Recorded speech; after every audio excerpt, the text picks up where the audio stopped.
ਸਤਿ ਸ੍ਰੀ ਅਕਾਲ। ਤੁਸੀਂ ਦੇਖ ਰਹੇ ਹੋ ਤਖਤ ਪੰਜਾਬ। ਮੈਂ ਤੁਹਾਡੇ ਨਾਲ ਸੁਖਵਿੰਦਰ ਸਿੰਘ, ਮੇਰੇ ਨਾਲ ਉੱਗੇ ਸਿਆਸੀ ਮਾਹਰ ਪ੍ਰੋਫੈਸਰ ਮਨਜੀਤ ਸਿੰਘ ਮੌਜੂਦ ਨੇ।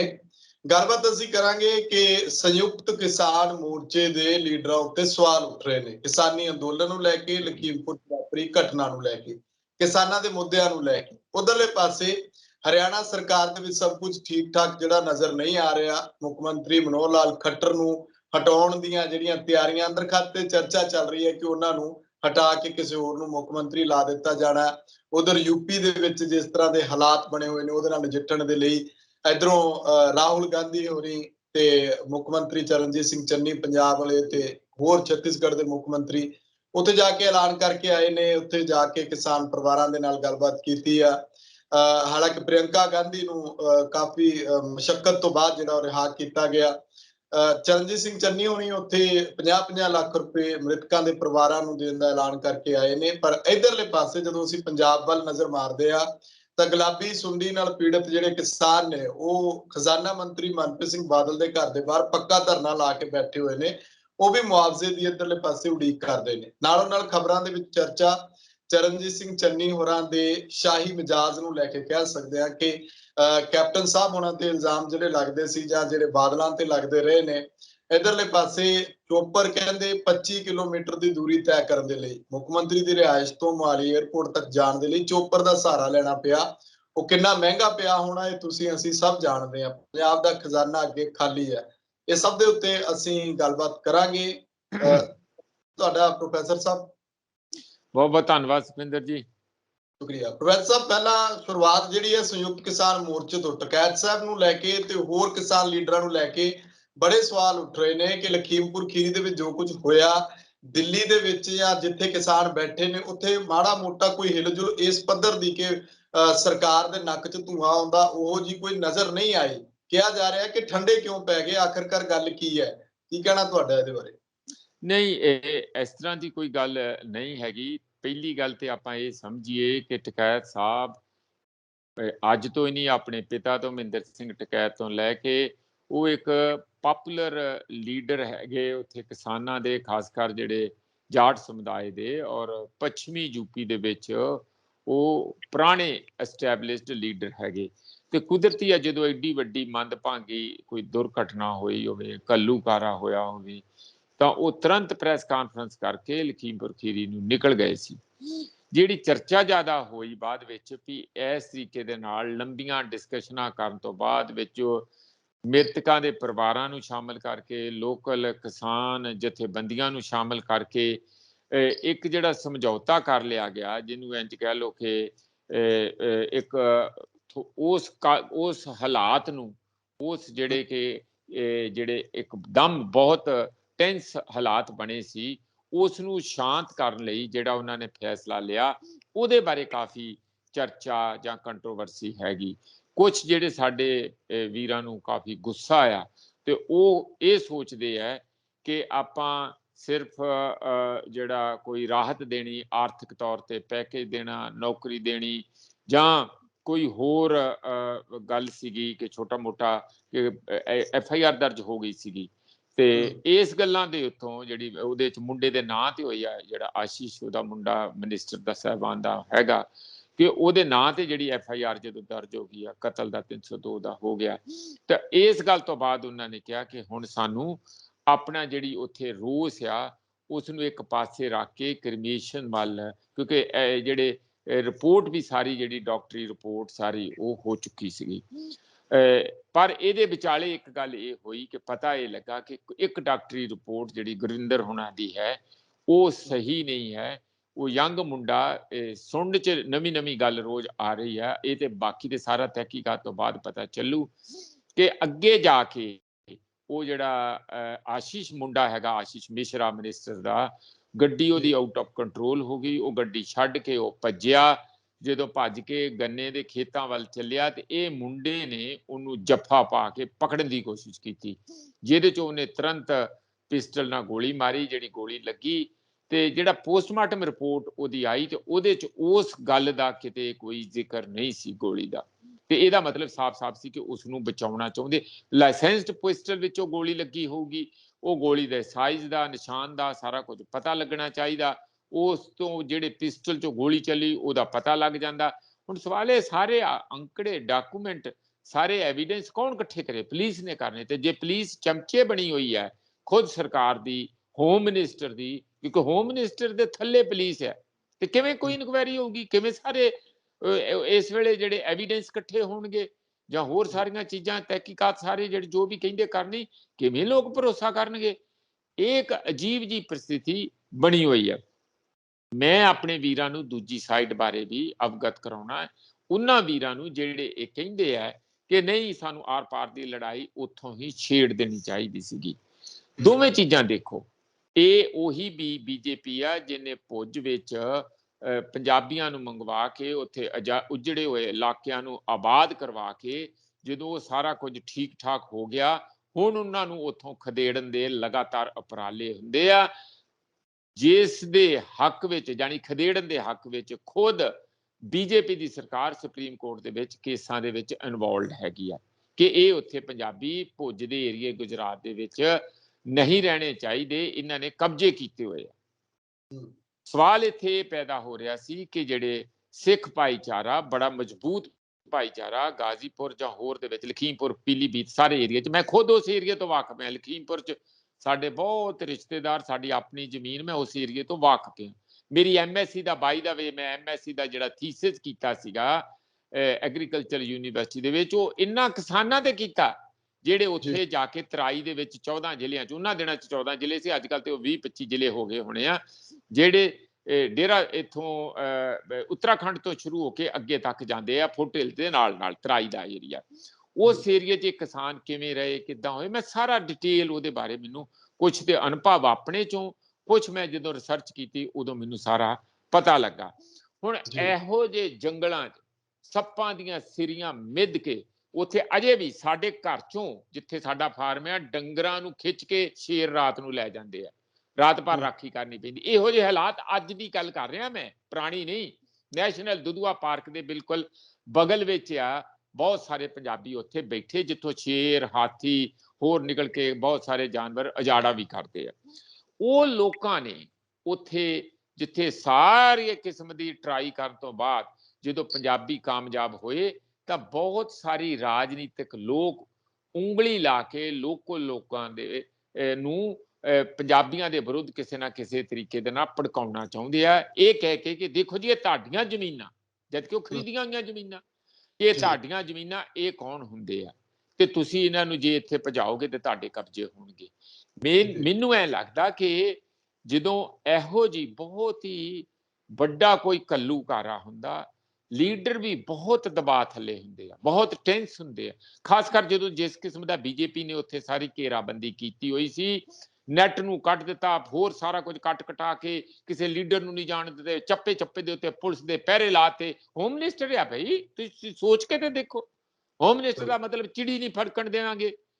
ਜਾਣੀ ਉਹ ਸਾਰੇ ਹਾਲਾਤ ਵਿੱਚ ਜੋ ਹੋਇਆ ਉਸ ਨੂੰ ਮੱਦੇ ਨਜ਼ਰ ਰੱਖਦੇ ਹੋਏ ਐਵੇਂ ਨਾ ਆਪਾਂ ਕਿਸੇ ਦੀ ਲੀਡਰਸ਼ਿਪ ਦੀ ਕਾਬਲੀਅਤ ਤੇ, ਕਿਸੇ ਦੀ ਇਮਾਨਦਾਰੀ ਤੇ, ਕਿਸੇ ਤੇ ਕੰਮ ਕਰਨ ਦੇ ਜਿਹੜੀ ਇੰਨੀ ਮਿਹਨਤ ਕੀਤੀ ਆ ਉਸ ਤੇ ਕੋਈ ਸ਼ੰਕੇ ਸ਼ੁਭਾ ਕਰਨ ਦਾ ਆਪਾਂ ਨੂੰ ਤੁਰੰਤ, ਕਿਉਂਕਿ ਸਾਡਾ ਤੇ ਮੂੰਹ ਹੀ ਖੁੱਲ ਜਾਣਾ, ਜਾਂ ਦੋ ਲਾਈਨਾਂ ਫੜ ਕੇ ਫੇਸਬੁੱਕ ਤੇ ਜਾਂ ਹੋਰ ਕਿਤੇ ਲਿਖ ਹੀ ਦੇਣੀਆਂ, ਇੰਜ ਨਾ ਕਰੀਏ।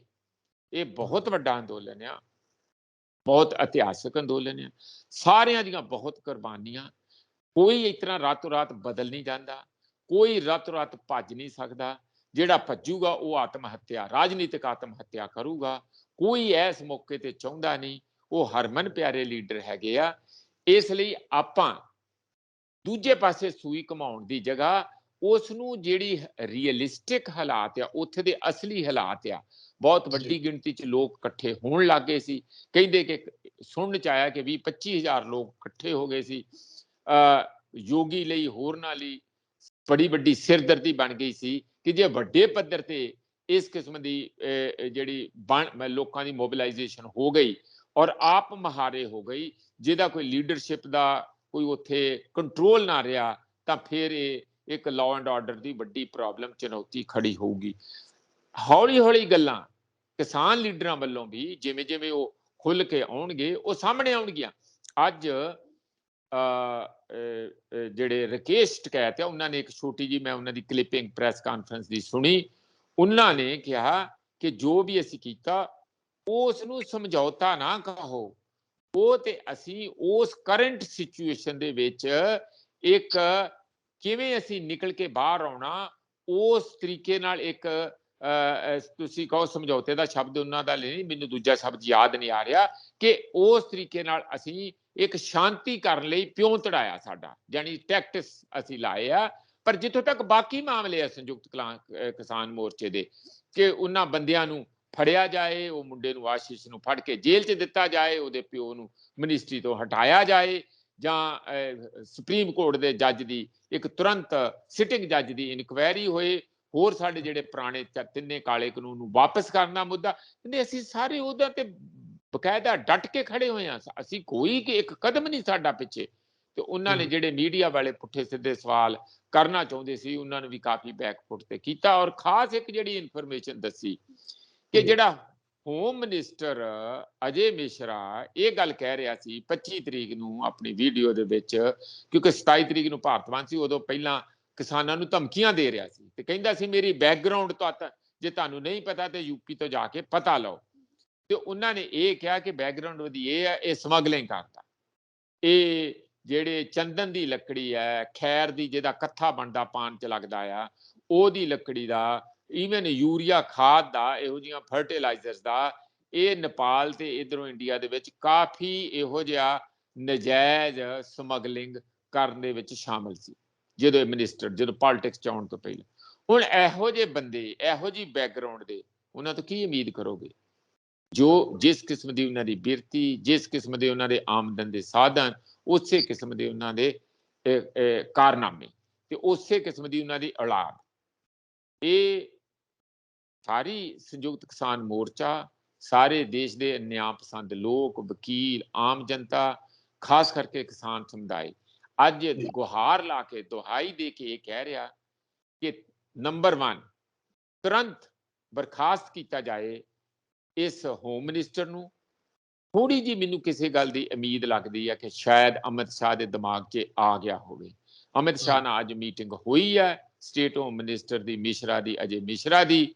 ਉਹ ਹੋ ਸਕਦਾ ਕਿ ਉਹਨੂੰ ਕਿਹਾ ਹੋਵੇ ਕੰਨ 'ਚ ਵੀ ਕੱਲ ਤੱਕ ਤੂੰ ਤਿਆਰੀ ਕਰਕੇ ਆਪਣਾ ਸਮਾਨ ਚੁੱਕ ਕੇ ਘਰ ਨੂੰ ਜਾ, ਔਰ ਉਹਦੇ ਮੁੰਡੇ ਨੂੰ ਵੀ ਫੜਨ ਦਾ ਕੋਈ ਨਾ ਕੋਈ ਆਰਡਰ ਹੋਵੇ, ਤਾਂ ਕਿ ਲੋਕੀ ਇਸ ਤਰੀਕੇ ਨਾਲ ਸ਼ਾਂਤ ਨਹੀਂ ਹੋਣਗੇ। ਹੋਮ ਮਿਨਿਸਟਰੀ ਕੋਲ ਸਾਰੀ ਇਨਫੋਰਮੇਸ਼ਨ ਜਾ ਰਹੀ ਹੈ।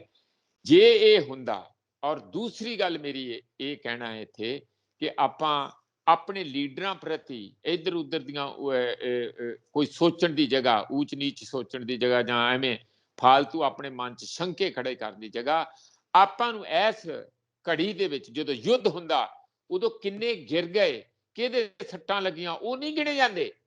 ਉਦੋਂ ਕਿਹੜਾ ਵੱਧ ਚੜ ਕੇ ਉਸ ਯੁੱਧ ਨੂੰ ਜਿੱਤਣ ਲਈ ਅੱਗੇ ਚੋਟਾਂ ਮਾਰ ਰਿਹਾ, ਦੂਸਰੇ ਪਾਸੇ ਕਿਹੜਾ ਕਿੰਨਾ ਅੱਗੇ ਵੱਧ ਕੇ ਮੁਕਾਬਲੇ ਦੇ ਵਿੱਚ ਆਪਣੀ ਜੁਰਤ ਦਿਖਾ ਰਿਹਾ, ਕਿਹੜੀ ਤਰਕੀਬ ਲਾਉਂਦਾ, ਉਹ ਗਿਣਿਆ ਜਾਂਦਾ। ਮੇਰੇ ਵੀਰਾਂ ਨੂੰ ਇਹ ਬੇਨਤੀ ਹੈ ਕਿ ਪ੍ਰਧਾਨ ਮੰਤਰੀ ਤੇ ਦਬਾਅ ਪਾਓ, ਅਮਿਤ ਸ਼ਾਹ ਤੇ ਦਬਾਅ ਪਾਓ, ਕਿ ਆਪਣੇ ਲੀਡਰਾਂ ਤੇ ਸ਼ੰਕੇ ਖੜੇ ਕਰਨ ਦੀ ਜਗ੍ਹਾ ਉਹਨਾਂ ਨੂੰ ਕਹੋ ਕਿ ਉਹ ਆ ਕੇ ਟੀਵੀ ਤੇ ਆਉਣ, ਪ੍ਰਧਾਨ ਮੰਤਰੀ ਤੁਰੰਤ ਐਲਾਨ ਕਰਨ ਕਿ ਅਸੀਂ ਉਹ ਮਿਨਿਸਟਰ ਜਿਹਦੀ ਇਹੋ ਜਿਹੀ ਬੈਕਗਰਾਉਂਡ ਹੈ, ਜਿਸ ਤਰ੍ਹਾਂ ਰਕੇਸ਼ ਟਕੈਤ ਨੇ ਅੱਜ ਦੱਸਿਆ ਕਿ ਉਹ ਸਮਗਲਿੰਗ ਦੇ ਵਿੱਚ, ਇਹੋ ਜਿਹੀ ਜਿਹੜੀ ਲੱਕੜ ਦੀ ਸਮਗਲਿੰਗ ਦੇ ਵਿੱਚ ਇਨਵੋਲਡ ਆ, ਉਸ ਨੂੰ ਤੁਰੰਤ ਬਰਖਾਸਤ ਕੀਤਾ ਜਾਏ, ਅਹੁਦੇ ਤੋਂ ਪਰਾਂ ਕੀਤਾ ਜਾਏ, ਔਰ ਉਹਦੇ ਮੁੰਡੇ ਨੂੰ ਤੁਰੰਤ ਵਿਦਨ 24 ਆਵਰ ਫੜਿਆ ਜਾਏ। ਤੇ ਸੁਪਰੀਮ ਕੋਰਟ ਦੇ ਸਿਟਿੰਗ ਜੱਜ ਦੀ ਇੱਕ, ਕਿਉਂਕਿ ਥੋੜੀ ਜੀ ਉਮੀਦ ਸੁਪਰੀਮ ਕੋਰਟ ਤੋਂ ਇਹਨਾਂ ਦਿਨਾਂ 'ਚ ਬਣੀ ਹੈ, ਸਿਟਿੰਗ ਜੱਜ ਦੀ ਇਨਕੁਆਇਰੀ ਬਿਠਾਤੀ ਜਾਏ। ਜੋ ਅੱਜ ਇਨਕੁਆਇਰੀ ਬਿਠਾਈ ਆ, ਰਕੇਸ਼ ਟਕੈਤ ਨੇ ਇਹ ਵੀ ਕਿਹਾ ਕਿ ਜੇ ਉਹ 7 ਦਿਨਾਂ 'ਚ 6 ਦਿਨਾਂ ਦੇ ਵਿੱਚ ਫੜਾ ਕੇ ਸਾਰਾ ਕੁਝ ਨਹੀਂ ਪੂਰਾ ਹੁੰਦਾ, ਤੇ ਜਿਸ ਦਿਨ ਭੋਗ ਤੇ ਇਕੱਠੇ ਹੋਣਾ, ਉਹ 8 ਦਿਨਾਂ ਦੇ ਗੈਪ ਨਾਲ ਭੋਗ ਸਾਰਾ ਪੈਣਾ। ਜਿਸ ਦਿਨ ਭੋਗ ਦੇ ਉੱਤੇ ਸਾਰੀ ਸਾਡੀ ਸਾਰੇ ਲੋਕਾਂ ਨੇ ਇਕੱਠੇ ਹੋਣਾ, ਉਸ ਦਿਨ ਅਸੀਂ ਇਹ ਅਗਲਾ ਫੈਸਲਾ ਲਵਾਂਗੇ ਕਿ ਫਿਰ ਅਸੀਂ ਅਗਲੇ ਕਦਮ ਕਿੱਧਰ ਨੂੰ ਲਿਜਾਣੇ ਆ, ਔਰ ਕੀ ਉੱਥੇ ਕਿ ਮੂਵਮੈਂਟ ਦਾ ਜਾਂ ਇਸ ਸਾਰੇ ਜਨ ਅੰਦੋਲਨ ਦਾ ਅਗਲਾ ਐਕਸ਼ਨ ਕੀ ਹੋਊਗਾ। ਇਹ ਉਸ ਤਰੀਕੇ, ਉਸ ਦਿਨ ਸਾਰਾ ਕੁਝ ਹੋਊਗਾ। ਇਸੇ ਤਰੀਕੇ ਦੇ ਨਾਲ ਮੈਂ ਅਗਲੀ ਗੱਲ ਕਹਿ ਦਿਆਂ ਕਿ ਅੱਜ ਇੱਕ ਚਰਚਾ ਚੱਲੀ ਸੀ ਕਿ ਸੰਯੁਕਤ ਕਿਸਾਨ ਮੋਰਚੇ ਦੀ ਵੀ ਸੁਖਵਿੰਦਰ ਇਹ ਚਰਚਾ ਸੀ ਕਿ ਅੱਜ ਮੀਟਿੰਗ ਹੋਊਗੀ।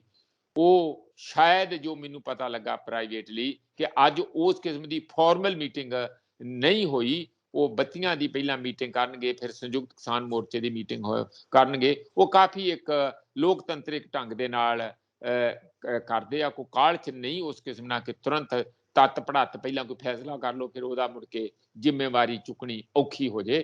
ਤੇ ਉਹ ਲੱਗੇ ਹੋਏ ਤੇ ਇੱਕ ਦੋ ਦਿਨਾਂ ਚ ਸਾਰੀ ਜਿਹੜੇ ਅੱਗੇ ਮੂਵਮੈਂਟ ਨੂੰ ਇਸ ਮੁੱਦੇ ਤੇ ਅਦਰਵਾਈਜ਼ ਪੁਰਾਣੇ ਜਿਹੜੇ ਸਾਡੇ ਤਿੰਨੇ ਕਾਲੇ ਕਾਨੂੰਨਾਂ ਤੇ ਮੂਵਮੈਂਟ ਨੂੰ ਕਿੱਧਰ ਨੂੰ ਤੋਰਨਾ, ਕਿਸ ਪਾਸੇ ਲੈ ਜਾਣਾ, ਕੀ ਉਹਦੀ ਸਪੀਡ ਰੱਖਣੀ, ਕੀ ਉਹਦਾ ਘੇਰਾ ਰੱਖਣਾ, ਉਹ ਗੱਲਾਂ ਇੱਕ ਦੋ ਦਿਨ ਚ ਸਾਰਿਆਂ ਦੇ ਸਾਹਮਣੇ ਆ ਜਾਣਗੀਆਂ। ਸੁਖਵਿੰਦਰ ਜੀ ਜੀ ਪ੍ਰੋਫੈਸਰ ਸਾਹਿਬ, ਇਹਦੇ ਵਿਚਾਲੇ ਮੁੱਖ ਮੰਤਰੀ ਜਿਹੜੇ ਹਰਿਆਣਾ ਦੇ ਨੇ ਖੱਟਰ ਸਾਹਿਬ, ਉਹਨਾਂ ਦੇ ਅਸਤੀਫੇ ਦੀ ਵੀ ਚਰਚਾ ਚੱਲ ਰਹੀ ਹੈ, ਕਿਉਂਕਿ ਪਿਛਲੇ ਦਿਨਾਂ ਦੇ ਵਿੱਚ ਜੋ ਕੁਝ ਉਹਨਾਂ ਨੇ ਬਿਆਨਬਾਜ਼ੀ ਕੀਤੀ ਜਾਂ ਕਿਸਾਨਾਂ ਨੂੰ ਨਿਸ਼ਾਨੇ ਤੇ ਲਿਆ, ਇਹਦੇ ਵਿੱਚ ਕਿੰਨੀ ਕੁ ਸੱਚਾਈ ਹੈ ਤੇ ਇਹਦੇ ਨਾਲ ਕਿੱਦਾਂ ਦਾ ਅਸਰ ਪੈਣਾ ਅੰਦੋਲਨ ਦੇ ਨਾਲ? ਸੁਖਵਿੰਦਰ, ਮੈਂ ਤੇ ਕਹਿੰਦਾ ਕਿ ਜੇ ਇੱਜ਼ਤ ਬਚਾ ਕੇ ਬਥੇਰਾ ਰਾਜ ਕਰ ਲਿਆ ਖੱਟਰ ਸਾਹਿਬ ਨੇ ਕੈਪਟਨ ਵਾਂਗੂ, ਜੇ ਇੱਜ਼ਤ ਬਚਾ ਕੇ ਜਾਣਾ ਤੇ ਉਹਨਾਂ ਨੂੰ ਚਲੇ ਜਾਣਾ ਚਾਹੀਦਾ, ਰਿਜ਼ਾਈਨ ਕਰ ਦੇਣਾ ਚਾਹੀਦਾ, ਮਾਫੀ ਮੰਗ ਲੈਣੀ ਚਾਹੀਦੀ ਹੈ, ਕਿਸਾਨਾਂ ਤੋਂ ਵੀ ਮਾਫੀ ਮੰਗ ਲੈਣੀ। ਉਹ ਵੱਡੇ ਬਣ ਜਾਣਗੇ, ਥੋੜਾ ਬਹੁਤ ਜਿੰਨਾ ਕੁ ਬਚਿਆ ਉਹ ਬਚਿਆ ਰਹੂਗਾ, ਲੋਕ ਪੁਰਾਣੀਆਂ ਵੀ ਗੱਲਾਂ ਮਾਫ ਕਰ ਦੇਣਗੇ। ਪਰ ਜੇ ਉਹਨਾਂ ਨੇ ਇੱਥੇ ਅੜੇ ਰਹਿਣਾ, ਬਣੇ ਰਹਿਣਾ ਤੇ ਇਹੋ ਜਿਹੀਆਂ ਪੁੱਠੀਆਂ ਸਿੱਧੇ ਹੋਰ ਚੁਣੌਤੀਆਂ ਜਾਂ ਚੈਲੰਜ ਕਿਸਾਨਾਂ ਨੂੰ ਦੇਣੇ ਆ ਜੋ ਉਹਨਾਂ ਨੇ ਪਿੱਛੇ ਦਿੱਤੇ ਆ, ਤਾਂ ਫਿਰ ਮੈਨੂੰ ਲੱਗਦਾ ਕਿ ਹਾਲਤ ਉਹਨਾਂ ਦੀ ਵੀ ਕੈਪਟਨ ਅਮਰਿੰਦਰ ਸਿੰਘ ਵਾਲੀ ਹੋਊਗੀ। ਮੈਂ ਪਹਿਲੇ ਦਿਨ ਤੋਂ ਕਹਿ ਰਿਹਾ, ਫੈਸਲਾ ਉਹ ਆਪ ਕਰ ਲੈਣ ਕਿ ਉਹਨਾਂ ਨੇ ਆਪਣੀ ਕੈਪਟਨ ਅਮਰਿੰਦਰ ਵਾਲੀ ਹਾਲਤ ਕਰਾਉਣੀ ਹੈ ਜਾਂ ਉਹਨਾਂ ਨੇ ਇੱਜ਼ਤ ਦੇ ਨਾਲ ਆਪਣੀ ਗੱਦੀ ਤੋਂ ਪਰਾਂ ਹਟਣਾ। ਜੀ ਬਿਲਕੁਲ। ਉਧਰਲੇ ਪਾਸੇ ਅਗਲੀ ਜਿਹੜੀ ਖਬਰ ਹੈ ਉਹ ਰਾਹੁਲ ਗਾਂਧੀ ਤੇ ਪ੍ਰਿਯੰਕਾ ਗਾਂਧੀ, ਉਧਰ ਮੁੱਖ ਮੰਤਰੀ ਚੰਨੀ, ਇਹ ਜਾ ਕੇ ਉੱਥੇ ਯੂਪੀ ਦੇ ਵਿੱਚ ਡੇਰੇ ਲਾਏ, ਜਿਸ ਤਰੀਕੇ ਨਾਲ ਸਰਕਾਰ ਤੇ ਪ੍ਰੈਸ਼ਰ ਬਿਲਡ ਹੋ ਰਿਹਾ, ਮੁਆਵਜ਼ੇ ਦਾ ਐਲਾਨ ਕੀਤਾ। ਇਧਰੋਂ ਨਵਜੋਤ ਸਿੰਘ ਸਿੱਧੂ ਹੋਰੀ ਅੱਜ ਜਾ ਰਹੇ ਨੇ ਮੋਹਾਲੀ ਤੋਂ 10 ਵਜੇ, ਕਹਿੰਦੇ ਨਿਕਲਣਾ, ਅਸੀਂ ਵੀ ਲਖੀਮਪੁਰ ਖੀਰੀ ਵੱਲ ਨੂੰ ਵੀ ਹੀਰਾ ਘੱਤਣੀ ਹੈ। ਇਹਨੂੰ ਸਾਰਿਆਂ ਨੂੰ ਕਿੱਦਾਂ ਦੇਖਦੇ ਹੋ ਕਿ ਸਰਕਾਰ ਤੇ ਪ੍ਰੈਸ਼ਰ ਬਿਲਡ, ਕੀ ਇਹ ਪ੍ਰੈਸ਼ਰ ਹੋਏਗਾ ਜਾਂ ਇਹਨੂੰ ਜਿਵੇਂ ਵਾਰ-ਵਾਰ ਕਿਹਾ ਜਾ ਰਿਹਾ ਕਿ ਸਿਆਸੀ ਤੌਰ ਦੇ ਉੱਤੇ ਵਰਤਿਆ ਜਾ ਰਿਹਾ? ਜਿਹੜੇ ਭਾਜਪਾ ਦੇ ਬੁਲਾਰੇ ਨੇ ਸੰਬਿਤ ਪਾਤਰਾ, ਉਹ ਵੀ ਕਹਿ ਰਹੇ ਨੇ, ਉਹ ਕਹਿੰਦੇ ਸਵਾਮੀਨਾਥਨ ਕਮਿਸ਼ਨ ਦੀ ਰਿਪੋਰਟ ਇਹਨਾਂ ਨੇ ਦੱਬ ਕੇ ਰੱਖੀ, ਅੱਜ ਇਹ ਕਿਸਾਨਾਂ ਦੇ ਹਿਤੈਸ਼ੀ ਬਣ ਰਹੇ ਨੇ। ਕਿਉਂਕਿ ਜੋ ਪਾਤਰਾ ਆ ਉਹ ਤੇ ਉਹਦਾ ਤੇ ਕੋਈ ਉਹਨੂੰ ਤੁਸੀਂ ਸੀਰੀਅਸਲੀ ਲਿਆ ਨਾ ਕਰੋ, ਉਹ ਤੇ ਜੋ ਮੂੰਹ ਚ ਆਉਂਦਾ ਬਕ-ਬਕ ਕਰਦਾ ਰਹਿੰਦਾ, ਕੋਈ ਬਹੁਤ ਚੰਗਾ ਜ਼ਿੰਮੇਵਾਰ ਬੁਲਾਰਾ ਮੈਨੂੰ ਨਹੀਂ ਲੱਗਾ, ਜਦ ਕਿ ਇਹਨਾਂ ਨੂੰ ਉਹ ਆਪਣੇ ਸਟਾਰ ਸਪੀਕਰ ਲੱਗਦਾ ਬੀਜੇਪੀ ਨੂੰ। ਮੈਂ ਉਸ ਨੂੰ ਬਹੁਤਾ ਸੀਰੀਅਸ ਬੁਲਾਰਾ ਨਹੀਂ ਮੰਨਦਾ। ਰਹੀ ਗੱਲ ਕਿ ਵਿਰੋਧੀ ਪਾਰਟੀਆਂ ਤੇ ਜਿਹੜਾ ਦੋਸ਼ ਲੱਗਦਾ ਕਿ ਇਹ ਜੀ ਸਿਆਸਤ ਕਰਦੇ ਆ, ਮੈਨੂੰ ਹੁਣੇ ਹੀ ਇੱਕ ਚੈਨਲ ਕਿਸੇ ਤੇ ਕਾਂਗਰਸ ਦੇ ਸਪੋਕਸਮੈਨ ਦਾ ਬੜਾ ਚੰਗਾ ਆਰਗੂਮੈਂਟ ਲੱਗਾ। ਉਹ ਕਹਿੰਦੇ ਵੀ ਵਿਰੋਧੀ ਪਾਰਟੀਆਂ ਕਾਹਦੇ ਲਈ ਹੁੰਦੀਆਂ?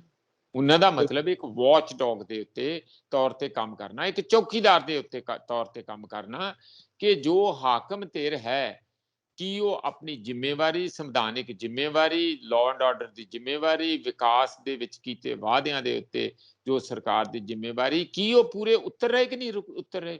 ਉਹਨਾਂ ਨੇ ਤੇ ਇੱਕ ਐਨ ਆਪਣੀ ਅੱਖ ਰੱਖ ਕੇ ਜਿੱਥੇ ਗਲਤੀਆਂ ਜਾਂ ਕਮੀਆਂ ਜਾਂ ਕਰਖਤ ਫੈਸਲੇ ਹਾਕਮ ਧਿਰ ਲੈਂਦੀ ਹੈ, ਉੱਥੇ ਉਹਨਾਂ ਨੇ ਰੌਲਾ ਪਾਉਣਾ, ਉੱਥੇ ਉਹਨਾਂ ਨੇ ਵਿਰੋਧਤਾ ਕਰਨੀ ਆ, ਉੱਥੇ ਉਹਨਾਂ ਨੇ ਪ੍ਰੋਟੈਸਟ ਵੀ ਕਰਨੇ ਆ, ਘਿਰਾਓ ਵੀ ਕਰਨੇ ਆ, ਵਿਸ਼ਾਲ ਇੱਕ ਪਬਲਿਕ ਓਪੀਨੀਅਨ ਦੇ ਵਿੱਚ ਉਹਨਾਂ ਦਾ ਚਰਾਹੇ 'ਚ ਭਾਂਡਾ ਵੀ ਫੋੜਨਾ। ਹੁਣ ਇਸ ਗੱਲ ਨੂੰ ਤੁਸੀਂ ਕਿਵੇਂ ਪੋਲਿਟਿਕਸ ਕਰੋਗੇ? ਜੇ ਤੇ ਬੀਜੇਪੀ ਕਰੇ ਫਿਰ ਤੇ ਉਹ ਜੀ ਅਸਲੀਅਤ ਹੈ, ਸਚਾਈ ਦੀ ਖੋਜ ਹੈ, ਇੱਕ ਇਨਸਾਫ ਦੀ ਲੜਾਈ ਹੈ। ਜੇ ਵਿਰੋਧੀ ਪਾਰਟੀਆਂ ਕਰਨ ਫਿਰ ਉਹ ਰਾਜਨੀਤਿਕ ਰੋਟੀਆਂ ਸੇਕ ਰਹੇ, ਇਹ ਤਾਂ ਕੋਈ ਮਤਲਬ ਨਹੀਂ ਹੈਗਾ। ਤੁਸੀਂ ਆਪਣੇ ਗਿਰੇਬਾਨ 'ਚ ਝਾਤ ਮਾਰ ਕੇ ਦੇਖੋ ਤੁਸੀਂ ਕੀਤਾ ਕੀ ਹੈ। ਐਡਾ ਵੱਡਾ ਨਰਸਿੰਘਾਰ, ਐਡੀ ਵੱਡੀ ਕਤਲੇਆਮ ਦਿਨ ਦਿਹਾੜੇ, ਤੁਸੀਂ ਮਤਲਬ ਨਿਹੱਥੇ ਲੋਕ ਜਿਹੜੇ ਪਿੱਛੋਂ ਦੀ, ਤੁਸੀਂ ਅੱਗਿਓਂ ਨਹੀਂ ਪਿੱਛੋਂ ਦੀ ਉੱਤੇ ਕੁਚਲ ਕੇ ਲੰਘੇ ਜਾਣ ਬੁੱਝ ਕੇ, ਇਹ ਕੌਣ ਮਨਜ਼ੂਰ ਕਰੂ? ਇਹ ਇੱਕ ਛੋਟੀ ਗੱਲ ਨਹੀਂ ਹੈ। ਇਹ ਆਉਣ ਵਾਲੇ ਲੰਬੇ ਸਮੇਂ ਤੱਕ ਇਸ ਵੱਡੀ ਦੁਰਘਟਨਾ ਨੂੰ, ਇਸ ਵੱਡੇ ਕਤਲੇਆਮ ਨੂੰ ਲੋਕ ਯਾਦ ਕਰਦੇ ਰਹਿਣਗੇ ਕਿ ਕੀ ਕੀਤਾ ਸੀ। ਇਹਨਾਂ ਨੂੰ ਇਹ ਪੋਲਿਟਿਕਸ ਦੇਖ ਰਹੀ ਆ। ਮੇਰਾ ਤੇ ਖਿਆਲ ਬਿਲਕੁਲ ਹੋਰ ਵੱਡੀ ਗਿਣਤੀ 'ਚ ਵੱਡਾ ਉੱਥੇ ਜਮਾਵੜੇ ਇਕੱਠੇ ਹੋਣੇ ਚਾਹੀਦੇ, ਹਰ ਪਾਰਟੀ ਨੂੰ ਜਾਣਾ ਚਾਹੀਦਾ, ਉਹ ਸਾਡਾ ਤੀਰਥ ਸਥਾਨ ਹੋਣਾ ਚਾਹੀਦਾ। ਇਹ ਸ਼ਹੀਦਾਂ ਦੇ ਵੱਡੇ ਉੱਥੇ ਯਾਦਗਾਰ ਬਣਨੀ ਚਾਹੀਦੀ ਆ, ਉਹਨਾਂ ਦੇ ਨਾਂ ਤੇ ਯੂਨੀਵਰਸਿਟੀ ਖੁੱਲਣੀ ਚਾਹੀਦੀ ਆ, ਉਹਨਾਂ ਦੇ ਨਾਂ ਦੇ ਉੱਤੇ ਵੱਡੀ ਰੈਲੀ ਗਰਾਊਂਡ ਬਣਨੀ ਚਾਹੀਦੀ ਆ, ਤਾਂ ਕਿ ਆਉਣ ਵਾਲੀਆਂ ਪੀੜ੍ਹੀਆਂ ਯਾਦ ਰੱਖਣ ਕਿ ਕਿੰਨਾ ਦਾ ਖੂਨ ਡੁੱਲਿਆ ਸੀ ਉਹ ਜਾਂ ਹੀ ਨਹੀਂ ਗਿਆ। ਉੱਥੇ ਯੂਨੀਵਰਸਿਟੀ ਖੁੱਲੇ, ਉੱਥੇ ਜਿਮ ਹੋਣ, ਉੱਥੇ ਹੋਰ ਹਰ ਸਪੋਰਟਸ ਹੋਣ, ਉੱਥੇ ਵੱਡੀ ਰੈਲੀ ਗਰਾਊਂਡ ਵੀ ਹੋਵੇ, ਵੱਡੀ ਇੱਕ ਲਾਇਬ੍ਰੇਰੀ, ਬਹੁਤ ਵੱਡੀ ਵਿਸ਼ਾਲ ਲਾਇਬ੍ਰੇਰੀ ਹੋਵੇ ਜਿਹੜੀ ਡੈਡੀਕੇਟਡ ਟੂ ਵਰਕਿੰਗ ਕਲਾਸ। ਮੈਂ ਆਪਣੇ ਕੋਲ ਬਣਾ ਕੇ ਨਹੀਂ ਗੱਲਾਂ ਕਹਿ ਰਿਹਾ, ਮੈਂ ਅਨੁਭਵ ਚੋਂ ਗੱਲਾਂ ਕਹਿ ਰਿਹਾ। ਮੈਂ ਤੁਹਾਨੂੰ ਆਪਣੇ ਅਨੁਭਵ ਚੋਂ ਦੱਸਦਾ। ਮੈਂ ਮੈਨਚੈਸਟਰ ਜਦੋਂ ਗਿਆ, ਮੈਂ ਦੇਖਿਆ ਕਿ 7 ਮੰਜ਼ਲੀ ਲਾਇਬ੍ਰੇਰੀ ਜਿਹਦੇ ਬਾਹਰ ਲਿਖਿਆ ਸੀਗਾ ਵਰਕਿੰਗ ਕਲਾਸ ਲਾਇਬ੍ਰੇਰੀ। ਸਾਡੇ ਵਰਕਰ ਨੂੰ ਤਾਂ ਸਮਝਦੇ ਆ ਕਿ ਉਹਨਾਂ ਨੇ ਸਿਰਫ ਭਾਂਡੇ ਮਾਂਜਣੇ ਆ ਸਾਡੇ ਘਰਾਂ 'ਚ ਆ ਕੇ, ਜਾਂ ਝਾੜੂ ਪੋਚੇ ਲਾਉਣੇ ਆ, ਜਾਂ ਉਹਨਾਂ ਨੇ ਘਾਹ ਖੋਤਣਾ। ਉਦੋਂ ਅੱਗੇ ਉਹਨਾਂ ਦੇ ਜੀਵਨ ਬਾਰੇ ਅਸੀਂ ਕੁਝ ਸੋਚਦੇ ਹੀ ਨਹੀਂ। ਬਿਲਕੁਲ। ਇਸ ਲਈ ਇਹ ਜਿਹੜੇ ਸਾਡੇ ਕਿਸਾਨ ਆ, ਉਹ ਨਾਰੇ ਲਾਉਣ ਨਾਲ ਨਹੀਂ ਸ਼ਹੀਦ ਕਿਸਾਨ ਅਮਰ ਰਹਿਣ ਤੇ ਅਮਰ ਹੋ ਜਾਣਗੇ। ਉਹਨਾਂ ਨੂੰ ਅਸੀਂ ਲੋਕਾਂ ਨੇ, ਉਹ ਚਲੇ ਗਏ ਸਾਡੇ ਤੋਂ, ਕੁਰਬਾਨੀ ਦੇ ਗਏ। ਉਸ ਮੁੰਡੇ ਬਾਰੇ ਸੋਚੋ, 19 ਸਾਲ ਦੇ ਨੇ, ਜਿਹਨੇ ਜੱਫਾ ਪਾ ਕੇ ਉਹਨੂੰ ਫੜਨ ਦੀ ਕੋਸ਼ਿਸ਼ ਕੀਤੀ ਤੇ ਗੋਲੀ ਖਾਧੀ, ਜੋ ਕਿ ਅੱਜ ਅਖਬਾਰਾਂ 'ਚ ਆਇਆ, ਜ਼ਿੰਮੇਵਾਰ ਅਖਬਾਰਾਂ 'ਚ ਆਇਆ। ਮੈਂ ਐਵੇਂ ਨਹੀਂ ਗੱਲ ਕਰ ਰਿਹਾ, ਬਾਕੀ ਤਹਿਕੀਕਾਤ ਤੋਂ ਬਾਹਰ ਆ ਜਾਊਗਾ ਕੀ ਉਹਨੇ ਕਿੰਨੀ ਜੁਰਤ ਦਿਖਾਈ ਹੈ। ਉਹਨਾਂ ਸਾਰਿਆਂ ਦੇ ਬੁੱਤ ਲੱਗਣੇ ਚਾਹੀਦੇ ਆ ਉੱਥੇ, ਉਹਨਾਂ ਦੀ ਸਾਰਿਆਂ ਦੀ ਕਹਾਣੀ ਲਿਖੀ ਜਾਣੀ ਚਾਹੀਦੀ ਹੈ। ਅੱਜ ਤੋਂ ਸ਼ੁਰੂ ਹੋਣਾ ਚਾਹੀਦਾ। ਪੈਰਲਲ ਲੋਕਾਂ ਦਾ ਇਤਿਹਾਸ ਜਿਹੜਾ ਚੱਲਦਾ, ਮੂਵਮੈਂਟ ਦਾ ਇਤਿਹਾਸ ਜਿਹੜਾ ਚੱਲਦਾ, ਉਹ ਸਾਰਾ ਅੱਜ ਤੋਂ ਹੀ ਰਚਿਆ ਜਾਣਾ ਚਾਹੀਦਾ। ਅੱਜ ਲੋਕ ਬਹੁਤ ਵੱਡੇ ਪੱਧਰ ਤੇ ਕੰਟਰੀਬਿਊਸ਼ਨ ਵੀ ਕਰਨਗੇ। ਮੈਂ ਪਾਰਟੀਆਂ ਦੀ ਨਹੀਂ ਗੱਲ ਕਰਦਾ, ਉੱਥੇ ਇੱਕ ਕਮੇਟੀ ਬਣਨੀ ਚਾਹੀਦੀ ਹੈ। ਉਹ ਕਮੇਟੀ ਇੱਕ ਟਰਸਟ ਬਣੇ, ਫਟਾਫਟ ਉਹ ਟਰਸਟ ਫਲੋਟ ਹੋਵੇ, ਉਹਦਾ ਵੈਬਸਾਈਟ ਦੇ ਉੱਤੇ ਕੀਤਾ ਜਾਏ। ਉੱਥੇ ਪੈਸੇ ਇਕੱਠੇ ਕਰਕੇ ਜ਼ਮੀਨ ਉੱਥੇ ਫਿਰ ਵੀ ਰੀਜਨੇਬਲ ਰੇਟ ਤੇ ਮਿਲ ਜਾਂਦੀ ਹੈ। ਇੱਕ ਚੰਗੀ ਜਗ੍ਹਾ ਤੇ 40-50 ਏਕੜ ਦੀ ਜ਼ਮੀਨ ਲੈ ਕੇ ਇੱਕ ਵਿਸ਼ਾਲ ਲੋਕਾਂ ਦਾ ਜਿਹੜਾ ਪੂਰੇ ਯੂਪੀ ਲਈ ਇੱਕ ਯਾਦਗਾਰ ਹੋਵੇ, ਤਾਂ ਕਿ ਆਉਣ ਵਾਲੇ ਸਮੇਂ 'ਚ ਉਸ ਜਗ੍ਹਾ ਦੇ ਉੱਤੇ ਜਿਹੜੀ ਵੱਡਾ ਹੋਵੇ, ਹਰ ਲੋਕ ਆਪਣਾ ਆ ਕੇ ਮਹਿਸੂਸ ਕਰਨ ਕਿ ਇੱਕ ਪਾਸੇ ਸਟੇਟ ਹੈਗੀ ਹੈ, ਸਰਕਾਰਾਂ ਹੈਗੀਆਂ, ਇਹ ਪੁਲਿਸ ਹੈਗੀ ਹੈ, ਦਮਨਕਾਰੀ ਲੋਕ ਹੈਗੇ ਆ, ਇੱਕ ਪਾਸੇ ਲੋਕਾਂ ਦੀ ਆਵਾਜ਼ ਬੁਲੰਦ ਕਰਨ ਵਾਲੇ, ਲੋਕਾਂ ਦੇ ਹੱਕ ਹਕੂਕ ਨੂੰ ਅੱਗੇ ਨਿਤੜਕ ਹੋ ਕੇ ਲਿਜਾਣ ਵਾਲੇ, ਉਹਨਾਂ ਲਈ ਲੜਨ ਵਾਲੇ, ਇਹ ਉਹਨਾਂ ਦੀ ਜਗ੍ਹਾ ਹੈਗੀ ਹੈ। ਇਹ ਤਾਂ ਹੀ ਡੈਮੋਕ੍ਰੇਸੀ ਹੈ ਨਾ। ਉਹਦੇ 'ਚ ਲੋਕਾਂ ਦੀ ਜਗ੍ਹਾ ਕਿਹੜੀ ਹੈ, ਉਹ ਉੱਥੇ ਐਸਟੈਬਲਿਸ਼ ਹੋਣੀ ਚਾਹੀਦੀ ਆ। ਮੈਂ ਇਹ ਕਹਿੰਦਾ ਕਿ ਇਸ ਰੂਪ 'ਚ ਸਾਰੀ ਚੀਜ਼ ਨੂੰ ਦੇਖਣ ਦੀ ਲੋੜ ਆ। ਮੈਂ ਇੱਕ ਵਾਰੀ ਫਿਰ ਆਪਣੇ ਜਿਹੜੇ ਵੀਰ ਸੋਸ਼ਲ ਮੀਡੀਆ ਤੇ ਕਿਸੇ ਰਾਜਨੀਤੀ ਕਾਰਨ, ਜਾਂ ਆਪਣੀ ਇਨਫੋਰਮੇਸ਼ਨ ਦੀ ਕਮੀ ਕਾਰਨ, ਜਾਂ ਵੈਸੇ ਹੀ ਕਿਤੇ ਆਪਣੇ ਤੱਤ ਪੜਾਤ ਵਿੱਚ ਕਿ ਮੈਂ ਉਹਨਾਂ ਨਾਲੋਂ ਜ਼ਿਆਦਾ ਤੱਤਾਂ ਤੇ ਜ਼ਿਆਦਾ ਇਨਕਲਾਬੀਆਂ, ਕਈ ਵਾਰੀ ਉਹ ਵੀ ਹੋ ਜਾਂਦਾ, ਉਹ ਸਾਰੀ ਚੀਜ਼ ਨੂੰ ਬੜੇ ਤਹੱਮਲ ਨਾਲ ਲੈਣ। ਇਹ ਮੂਵਮੈਂਟ ਦਾ ਜਿਹੜਾ ਆਪਾਂ ਤਾਂ ਹੀ ਸਿਰੇ ਤੇ ਪਹੁੰਚਾ ਪਾਵਾਂਗੇ ਜੇ ਅਸੀਂ ਲਗਾਤਾਰ ਆਪਣੀ ਲੀਡਰਸ਼ਿਪ ਦੀ ਮਾੜੀ ਮੋਟੀ ਕਿਤੇ ਊਚ ਨੀਚ ਗਲਤੀ ਦੇ ਬਾਵਜੂਦ ਵੀ ਅਸੀਂ ਲੀਡਰਸ਼ਿਪ 'ਚ ਭਰੋਸਾ ਬਣਾਈ ਰੱਖਾਂਗੇ। ਉਹ ਬਹੁਤ ਜ਼ਰੂਰੀ ਹੈ, ਕਿਉਂਕਿ ਰੂਲਿੰਗ ਪਾਰਟੀ, ਰੂਲਿੰਗ ਅਲਾਇੰਸ ਹਮੇਸ਼ਾ ਚਾਹੁੰਦਾ ਹੁੰਦਾ ਕਿ ਇਹਨਾਂ 'ਚ ਬੇਇਤਫਾਕੀ ਪੈਦਾ ਹੋ ਜਾਏ, ਜਿਹੜੀ ਅਸੀਂ ਕਿਸੇ ਵੀ ਕੀਮਤ ਤੇ ਪੈਦਾ ਸਾਨੂੰ ਨਹੀਂ ਹੋਣ ਦੇਣੀ ਚਾਹੀਦੀ। ਹਾਂਜੀ ਦਵਿੰਦਰ ਜੀ ਸਰ, ਮੇਰਾ ਆਖਰੀ ਸਵਾਲ ਹੈ ਕਿ ਇੱਕ ਪਾਸੇ ਤਾਂ ਚੰਨੀ ਸਾਹਿਬ ਯੂਪੀ ਦੇ ਵਿੱਚ ਗਏ ਤੇ ਉੱਥੇ ਜਾ ਕੇ 50-50 ਲੱਖ ਦਾ ਐਲਾਨ ਕਰਕੇ ਆਏ। ਚੰਗੀ ਗੱਲ ਹੈ, ਕਰਨਾ ਵੀ ਚਾਹੀਦਾ, ਸਾਰ ਲੈਣੀ ਚਾਹੀਦੀ ਲੋਕਾਂ ਦੀ। ਪਰ ਇੱਧਰ ਪੰਜਾਬ ਦੇ ਵਿੱਚ ਗੁਲਾਬੀ ਸੁੰਡੀ ਦਾ ਹਮਲਾ ਤੇ ਕਿਸਾਨ ਅਣਮਿੱਥੇ ਸਮੇਂ ਲਈ ਧਰਨੇ ਤੇ ਕਈ ਕਿਸਾਨ ਖੁਦਕੁਸ਼ੀਆਂ ਵੀ ਕਰ ਚੁੱਕੇ ਨੇ। ਗੁਲਾਬੀ ਸੁੰਡੀ ਦੀ ਮਾਰ ਹੀ ਨਹੀਂ, ਹੋਰ ਵੀ ਫਸਲਾਂ ਦੀ ਮਾਰ ਜਦੋਂ ਕੁਦਰਤੀ ਕਰੋਪੀ ਹੁੰਦੀ ਆ ਕਿਸੇ ਵੀ ਢੰਗ ਨਾਲ, ਭਾਵੇਂ ਉਹ ਜਿਹੜਾ ਕੀਟਨਾਸ਼ਕਾਂ ਦੇ ਨਾਲ ਹੁੰਦੀ ਆ, ਉਹ ਪੂਰੇ ਦੇ ਪੂਰੇ ਪਰਿਵਾਰ ਜਿਹੜੇ ਨੇ ਮਰਦੇ ਨੇ ਇੱਕ ਤਰੀਕੇ ਦੇ ਨਾਲ। ਉਹਨਾਂ ਨੂੰ ਸਾਰਿਆਂ ਨੂੰ ਸੱਟ, ਮਜ਼ਦੂਰਾਂ ਤੱਕ ਸੱਟ ਵੱਜਦੀ ਹੈ ਜਿਨ੍ਹਾਂ ਦਾ ਦਾਣਾ ਪਾਣੀ ਚੱਲਦਾ।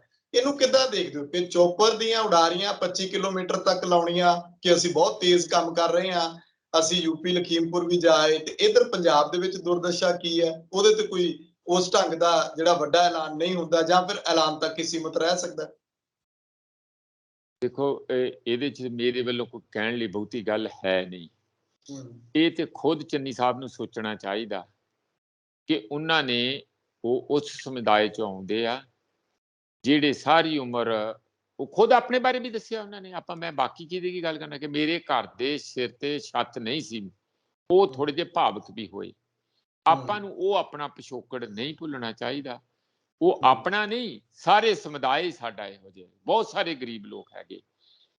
ਕਈ ਵਾਰੀ ਕੋਈ ਐਮਰਜੈਂਸੀ ਆ ਵੀ ਜਾਂਦੀ ਆ, ਪਰ ਜੇ ਇਹ ਹਮੇਸ਼ਾ ਮਨ ਵਿੱਚ ਖਿਆਲ ਰੱਖਣਾ ਚਾਹੀਦਾ ਸੁਖਵਿੰਦਰ, ਕਿ ਲੋਕ ਤੁਹਾਨੂੰ ਲਗਾਤਾਰ ਦੇਖ ਰਹੇ ਆ। ਉਹ ਜਿਸ ਤਰ੍ਹਾਂ ਕੈਮਰੇ ਪਿੱਛੇ ਲੱਗੇ ਹੁੰਦੇ ਆ, ਜਿਸ ਤਰ੍ਹਾਂ ਤੁਸੀਂ ਵੀਡੀਓਗ੍ਰਾਫੀ ਲਗਾਤਾਰ ਕਰਦੇ ਆ, ਇਹ ਗੱਲਾਂ ਤੋਂ ਕਿ ਜੇ ਅਸੀਂ ਇੱਕ ਪਾਸੇ ਆਮ ਇਨਸਾਨ, ਮੈਂ ਹਾਂ ਆਮ ਆਦਮੀ, ਮੇਰੇ ਤੋਂ ਵੱਧ ਆਮ ਆਦਮੀ ਕੌਣ ਹੁੰਦਾ। ਫਿਰ ਜੇ ਹੁਣ ਆਮ ਆਦਮੀ ਨੂੰ ਚੌਪਰ ਦੇ ਝੂਟਿਆਂ ਦਾ ਜ਼ਿਆਦਾ ਸਵਾਦ ਪੈ ਜੇ ਤੇ ਲੋਕ ਸਵਾਲ ਕਰਨਗੇ। ਹਾਲਾਂਕਿ ਉਹਦੇ ਨਾਲ ਸਟੇਟ ਗਰੀਬ ਨਹੀਂ ਹੁੰਦੀ, ਕੁਛ ਨਹੀਂ ਫਰਕ ਪੈਂਦਾ ਇੰਨਾ, ਪਰ ਇੱਕ ਮੋਰਲ ਸਵਾਲ, ਨੈਤਿਕ ਜ਼ਿੰਮੇਵਾਰੀ ਹੁੰਦੀ ਆ। ਜੇ ਇਹ ਚੌਪਰ ਤੇ ਚੜਨਗੇ, ਮਿਨਿਸਟਰ ਕਹਿਣਗੇ ਸਾਨੂੰ ਵੀ ਕਦੀ ਝੂਟਾ ਦੇ ਦਿਓ, ਫਿਰ ਬਾਕੀ ਦੇ ਐਮਐਲਏ ਕਹਿਣਗੇ ਵੀ ਸਾਨੂੰ ਵੀ ਮਾੜਾ ਮੋਟਾ ਦੇ ਦਿਓ, ਕਦੇ ਜਹਾਜ਼ ਤੇ ਹੀ ਇਕੱਠੇ ਦੇ ਝੂਟੇ ਦੇਣ ਲੈ ਜਾਓ। ਫਿਰ ਇੱਕ ਪਾਸੇ ਜਦੋਂ ਇਹ ਖੁੱਲ ਜਾਂਦਾ ਤੇ ਮਾੜੀ ਜੀ ਕੋਈ ਪਾਣੀ ਕਿਤੇ ਸੀਰਨ ਲੱਗ ਜਾਂਦਾ, ਫਿਰ ਹੌਲੀ ਹੌਲੀ ਉਹ ਭਰਾੜ ਖੁੱਲ ਜਾਂਦਾ। ਇਹਨੂੰ ਇੱਥੇ ਹੀ ਪਲੱਗ ਕਰਕੇ ਇੱਥੇ ਹੀ ਬੰਦ ਕਰ ਦੇਣ। ਗਾਂ ਤੋਂ ਮੇਰਾ ਖਿਆਲ ਧਿਆਨ ਦੇਣਾ ਚਾਹੀਦਾ। ਜਿਹੜਾ ਕਿਸਾਨਾਂ ਦੇ ਨੁਕਸਾਨ ਦੀ ਗੱਲ ਆ, ਉਹ ਵਾਕਿਆ ਹੀ ਆ, ਉਹ ਮੇਰਾ ਖਿਆਲ ਸਰਵੇ ਤੇ ਕਰਵਾ ਰਹੇ, ਅਖਬਾਰਾਂ 'ਚ ਵੀ ਆ ਰਿਹਾ, ਪਰ ਭਰੋਸਾ ਨਹੀਂ ਲੋਕਾਂ ਦਾ ਬਣ ਰਿਹਾ, ਕਿਉਂਕਿ ਸਰਕਾਰਾਂ ਆਉਂਦੀਆਂ ਜਾਂਦੀਆਂ ਬਾਰ-ਬਾਰ। ਤੁਹਾਨੂੰ ਪਤਾ ਜਿਹੜਾ ਚਿੱਟੀ ਮੱਖੀ ਵਾਲਾ ਕਿੱਡਾ ਵੱਡਾ ਬਾਅਦ ਵਿੱਚ ਉਹ ਘਟਾਲਾ ਨਿਕਲਿਆ ਸੀ, ਉਹ ਗਲਤ ਜਿਹੜੇ ਇਨਸੈਕਟੀਸਾਈਡ ਦਿੱਤੇ ਸੀ, ਉਹ ਮੱਖੀ ਸਗੋਂ ਮਰਨ ਦੀ ਜਗ੍ਹਾ ਹੋਰ ਤਕੜੀ ਹੋ ਕੇ ਪੈਂਦੀ ਸੀ, ਗੁੱਸੇ 'ਚ ਸਗੋਂ ਹੋਰ ਅਟੈਕ ਤਕੜਾ ਕਰਦੀ ਸੀ ਡਬਲ ਫੋਰਸ ਦੇ ਨਾਲ। ਉਹ ਸਾਰਾ ਹੋਇਆ, ਉਹਦੇ 'ਚ ਪੂਰਾ ਮੁਆਵਜ਼ਾ ਨਹੀਂ। ਮੈਂ ਖੁਦ ਉਹਦੇ 'ਚ ਇਨਵੋਲਵਡ ਸੀ, ਅਸੀਂ ਬੜੀ ਵੱਡੀ ਪ੍ਰੈਸ ਕਾਨਫਰੰਸ ਬਠਿੰਡੇ 'ਚ ਜਾ ਕੇ ਕੀਤੀ ਸੀਗੀ। ਤੇ ਮੈਨੂੰ ਸੁਖਵਿੰਦਰ ਲੱਗਦਾ ਕਿ ਜਿੱਥੇ ਤੱਕ ਕਿਸਾਨ ਹੈ ਉਹਨਾਂ ਦਾ ਪਹਿਲਾਂ ਹੀ ਬਹੁਤ ਕਾਫੀਆ ਤੰਗ ਆ, ਭਾਵੇਂ ਉਹ ਮਨਪ੍ਰੀਤ ਹੋਵੇ ਤੇ ਭਾਵੇਂ ਸਾਡੇ ਚਰਨਜੀਤ ਸਿੰਘ ਚੰਨੀ ਹੋਣ। ਉਹਨਾਂ ਗੌਰਮੈਂਟ ਦੇ ਵਿੱਚ ਜਿਹੜੇ ਲੋਕ ਆ, ਉਹਨਾਂ ਨੂੰ ਤੁਰੰਤ ਐਕਟਿਵ ਹੋ ਕੇ, ਪ੍ਰੋਐਕਟਿਵ ਹੋ ਕੇ ਇਸ ਮਸਲੇ ਦਾ ਹੱਲ ਕੱਢਣਾ ਚਾਹੀਦਾ। ਜਿੰਨਾ ਨੁਕਸਾਨ ਹੋ ਗਿਆ ਉਹਦਾ ਮੁਆਵਜ਼ਾ ਦੇਣਾ ਚਾਹੀਦਾ। ਮੈਂ ਅੱਜ ਐਗਰੀਕਲਚਰ ਮਿਨਿਸਟਰ ਦਾ ਬਿਆਨ ਸੁਣ ਰਿਹਾ ਸੀ ਕਿ ਉਹ ਜਿਹਨੂੰ ਇੰਜ ਕਹਿੰਦੇ ਆ ਕਿ ਕੀੜੇ ਜਿਹੜੇ ਪਤੰਗੇ ਆ, ਚਿੱਟੀ ਸੁੰਡੀ ਆ, ਪਤੰਗੇ ਬਣਦੇ ਆ ਤੇ ਫਿਰ ਉਹ ਬਰੀਡ ਹੁੰਦੇ ਅੱਗੇ, ਤੇ ਕਹਿੰਦੇ ਇੱਕ ਇਹੋ ਜਿਹੀ ਦਵਾਈ ਕਰ ਰਹੇ ਉਹਨਾਂ ਦੀ ਨਸਬੰਦੀ ਅਸੀਂ ਕਰਵਾ ਦੇਣੀ ਆ, ਉਹ ਫਿਰ ਬਰੀਡ ਨਹੀਂ ਕਰਨਗੇ। ਤੇ ਉਹ ਦਵਾਈ ਜਿਹੜੀ ਆ ਛੇਤੀ ਛੇਤੀ ਲਾ ਦੇਣ। ਤੇ ਕਹਿੰਦੇ ਜ਼ਰੂਰੀ ਨਹੀਂ 100%, ਮੈਂ ਕਿਹਾ ਲੈ ਵਿੱਚ ਮੋਰੀ ਵੀ ਰੱਖ ਲਈ, ਫਿਰ ਜ਼ਰੂਰੀ ਨਹੀਂ ਸਾਰੇ ਮਰਨਗੇ, ਪਰ ਵੱਡੀ ਗਿਣਤੀ 'ਚ ਮਰ ਜਾਣਗੇ। ਜਿਹੜੇ ਲੱਖਾਂ ਦੀ ਗਿਣਤੀ 'ਚ, ਕੁਝ ਕੁ ਸੌਆਂ ਦੇ ਵਿੱਚ ਉਹ ਰਹਿ ਜਾਣਗੇ। ਪਰ ਜੋ ਵੀ ਕਰਨਾ ਉਹ ਅੱਜ ਕਰਨਾ ਚਾਹੀਦਾ। ਕਿਸਾਨ ਪਰੇਸ਼ਾਨ ਆ, ਉਹ ਕਰਜ਼ੇ ਥੱਲੇ ਦੱਬੇ ਹੋਏ ਆ, ਉਹਨਾਂ ਕੋਲ ਭਵਿੱਖ ਉਹਨਾਂ ਦਾ ਕਾਫੀਆ ਤੰਗ ਹੁੰਦਾ। ਉਹ ਰਾਹਤ ਤੁਰੰਤ ਪਹੁੰਚਣੀ ਚਾਹੀਦੀ ਹੈ। ਇਹ ਸਰਕਾਰ ਨੂੰ ਖੁਦ ਸੋਚਣਾ ਚਾਹੀਦਾ, ਕਿਉਂਕਿ ਨਵੀਂ ਸਰਕਾਰ ਆ। ਨਵੀਂ ਦਾ ਮਤਲਬ ਇਹ ਜਿਹੜੀ ਹੁਣ ਵਾਲੀ ਸਰਕਾਰ ਆ, ਉਹ ਜੁਮਾ ਅਜੇ 2 ਹਫ਼ਤੇ ਵੀ ਨਹੀਂ ਹੋਏ, ਤੇ ਉਹਨਾਂ ਨੂੰ ਆਪਣੇ ਜਿੰਨੇ ਵੀ ਜੋ ਵੀ ਚੰਗੇ ਕੰਮ ਕਰਨੇ ਆ ਉਹ ਤੇਜ਼ੀ ਦੇ ਨਾਲ, ਤੇਜ਼ ਰਫ਼ਤਾਰ ਦੇ ਨਾਲ ਕਰਨਾ ਚਾਹੀਦਾ। ਬਾਕੀ ਇਸ ਗੱਲ ਦੀ ਤੇ ਆਪਾਂ ਵਧਾਈ ਦਿੰਦੇ ਆ ਕਿ ਘੱਟੋ ਘੱਟ ਯੋਗੀ ਨਾਲੋਂ, ਜਿੱਥੇ ਬਾਰਗੇਨਿੰਗ ਕਰਕੇ 45 ਲੱਖ ਰੁਪਈਆ ਦਿੱਤਾ, ਤੇ ਉੱਥੇ ਜਿਹੜੇ ਛੱਤੀਸਗੜ੍ਹ ਦੇ ਚੀਫ ਮਿਨਿਸਟਰ ਆ ਕਾਂਗਰਸ ਦੇ, ਔਰ ਪੰਜਾਬ ਦੇ ਚੀਫ ਮਿਨਿਸਟਰ, ਇਹਨਾਂ ਦੋਵਾਂ ਨੇ ਆਪਣੀ ਵੱਲੋਂ 50 ਲੱਖ ਪਰ ਜੀ ਪ੍ਰਤੀ ਪੈਸੇ ਜਿਹੜੇ ਦਿੱਤੇ ਆ। ਇਸ ਗੱਲ ਦਾ ਸਾਨੂੰ ਚੰਗਾ ਲੱਗਾ। ਇਹ ਪੈਸੇ ਦਾ ਮਾਮਲਾ ਨਹੀਂ ਹੈਗਾ, ਗੱਲ ਇਹ ਆ ਕਿ ਕਿਹਦੇ ਪ੍ਰਤੀ ਉਦੋਂ ਸਹਾਨੁਭੂਤੀ ਦਿਖਾਈ, ਕਿਹੜਾ ਉਹਨਾਂ ਦੇ ਦੁੱਖ 'ਚ ਕਿਵੇਂ ਕਿਸ ਤਰੀਕੇ ਨਾਲ ਸ਼ਰੀਕ ਹੋਇਆ, ਇਹ ਉਹਦਾ ਇੱਕ ਟੋਕਨ ਐਕਸਪ੍ਰੈਸ਼ਨ ਹੈਗਾ। ਹਾਂਜੀ, ਬਿਲਕੁਲ ਜੀ, ਸ਼ੁਕਰੀਆ ਪ੍ਰੋਫੈਸਰ ਸਾਹਿਬ, ਧੰਨਵਾਦ ਤੁਹਾਡਾ। ਬਹੁਤ ਧੰਨਵਾਦ ਤੁਹਾਡਾ ਸੁਖਵਿੰਦਰ ਜੀ, ਤੁਹਾਡੀ ਟੀਮ ਦਾ, ਔਰ ਸਾਡੇ ਸਰੋਤਿਆਂ ਦਾ ਬਹੁਤ ਸ਼ੁਕਰੀਆ ਜੀ। ਸੋ ਅਸੀਂ ਗੱਲਬਾਤ ਕੀਤੀ ਹੈ ਕਿ ਸੰਯੁਕਤ ਕਿਸਾਨ ਮੋਰਚੇ ਤੇ ਲਖੀਮਪੁਰ ਘਟਨਾ ਤੋਂ ਬਾਅਦ ਜਿਸ ਤਰ੍ਹਾਂ ਦੇ ਸਵਾਲ ਪੈਦਾ ਹੋ ਰਹੇ ਨੇ, ਕੱਲ ਵੀ ਚਰਚਾ ਕੀਤੀ ਸੀ ਕਿ ਸ਼ੱਕ ਜਿਹੜਾ ਆ ਉਹ ਲਗਾਤਾਰ ਹੋਰ ਮਜ਼ਬੂਤ ਹੁੰਦਾ ਜਾਂਦਾ ਜਦ ਤੱਕ ਉਸ ਸ਼ੱਕ ਦਾ ਜਿਹੜਾ ਨਿਪਟਾਰਾ ਨਹੀਂ ਹੁੰਦਾ। ਕੈਦ ਸਾਹਿਬ ਅੱਗੇ ਆਏ, ਕਿਸਾਨ ਲੀਡਰ ਅੱਗੇ ਆਏ, ਉਹਨਾਂ ਨੇ ਦੱਸਿਆ ਕਿ ਆਖਿਰਕਾਰ ਜ਼ਮੀਨੀ ਹਕੀਕਤ ਕੀ ਹੈ। ਇਸ ਤਰ੍ਹਾਂ ਸਵਾਲ ਚੁੱਕਣੇ ਜਿਹੜੇ ਨੇ, ਠੀਕ ਹੈ, ਲੋਕ ਆਪਣੇ ਲੀਡਰਾਂ ਨੂੰ ਸਵਾਲ ਪੁੱਛਦੇ ਨੇ, ਪਰ ਜਦੋਂ ਤੁਸੀਂ ਉਹਨਾਂ ਨੂੰ ਮਤਲਬ ਕਿ ਦੋਸ਼ੀ ਹੋਣ ਦੇ ਕਟਹਿਰੇ ਵਿੱਚ ਖੜਾ ਕਰ ਦਿੰਦੇ ਹੋ ਤਾਂ ਕਿਤੇ ਨਾ ਕਿਤੇ ਲੋਕਾਂ ਦੇ ਵਿੱਚ ਸ਼ੰਕੇ ਹੋਰ ਵੱਧਦੇ ਨੇ। ਨਾਲੋਂ ਨਾਲ ਜਿਹੜੀ ਗੱਲ ਪੰਜਾਬ ਸਰਕਾਰ ਦੀ ਜਾਂ ਕਿਸੇ ਵੀ ਸਿਆਸਤਦਾਨ ਦੀ ਹੈ, ਉਹ ਆਪਣੀ ਸਿਆਸਤ ਬਚਾਉਣ ਦੀ ਥਾਂ ਤੇ ਜੇ ਜ਼ਮੀਰ ਦੇ ਨਾਲ ਜ਼ਮੀਰ ਦੀ ਆਵਾਜ਼ ਸੁਣਦਾ ਹੈ ਤਾਂ ਕਿਤੇ ਨਾ ਕਿਤੇ ਲੋਕਾਂ ਦਾ ਵੀ ਬਚਾਅ ਹੋ ਸਕਦਾ ਉਹਦੇ ਵਿੱਚ। ਉਧਰਲੇ ਪਾਸੇ ਨੂੰ ਸਰਕਾਰਾਂ ਨੂੰ, ਸਿਆਸਤਦਾਨਾਂ ਨੂੰ ਵੀ ਤੁਰਨਾ ਚਾਹੀਦਾ, ਉਮੀਦ ਕੀਤੀ ਜਾ ਸਕਦੀ ਹੈ। ਆਪਣੇ ਵਿਚਾਰ ਕਮੈਂਟ ਜ਼ਰੂਰ ਕਰਿਓ। ਤਖਤ ਪੰਜਾਬ ਨੂੰ ਸਬਸਕ੍ਰਾਈਬ ਕਰੋ। ਮੈਨੂੰ ਇਜਾਜ਼ਤ ਦਿਓ, ਧੰਨਵਾਦ।